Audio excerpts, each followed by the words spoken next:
Thank you so much, Becky, for being willing to join us and share your story. And it just proves right there. Have health insurance, be able to get the care you need. She's going to be able to get out of that wheelchair. Otherwise, that's where she stays. So what this is about is just a clear line in the sand. Democrats are fighting for health care. We're fighting to reduce premiums, and specifically on the Affordable Care Act, where we well know that 75% of the people who are on these plans are in red states that Donald Trump won. And now, while he is on his so-called affordability tour, in which he has chosen to call affordability a hoax last night, there are people like Becky and others you're going to hear from today who are struggling.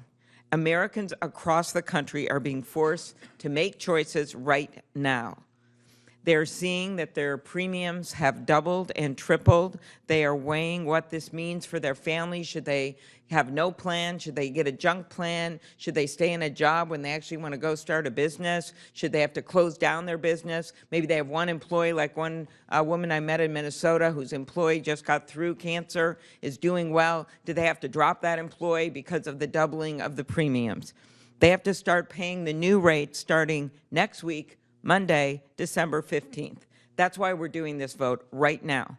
Republicans can't kick this problem down the road to January. It's not a January problem. It's not a February problem. It's a now problem. So we have once again offered a straightforward solution. Obviously, there's many more things we would do to reform our healthcare system and make it more affordable. But right now, to stem this disaster and crisis that Donald Trump has created by refusing to do anything about extending the tax credits for the Affordable Care Act, we are saying right now we can do this. So what's going to happen if we don't? Well, you're going to now hear from Aaron, an Iowa farmer from Polk County, Iowa, a place I visited a few times, a fifth-generation family farmer. 23% of farmers are on these plans. An extraordinary number of rural people are on these plans. And what you've seen in the last month, from elections from Virginia, New Jersey, to Georgia and Colorado, to Miami last night, where the first Democrat was elected mayor in 30 years, in the Georgia legislative race, which was off everyone's radars because no one thought it was winnable, the people of this country get it.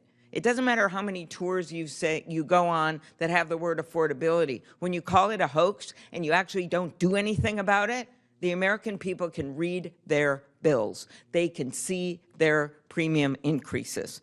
So with that, I just tell our Republican friends, you can do it with us on this vote, and you can fix at least this current problem. You can do it with us by putting this on legislation, or we are going to march into the midterms against your resistance and win and get this done. And with that, I am so honored to turn this over to Aaron Lehman, who, as I noted, fifth-generation farmer, talk about the ACA and what it means to his family. Thank you very much.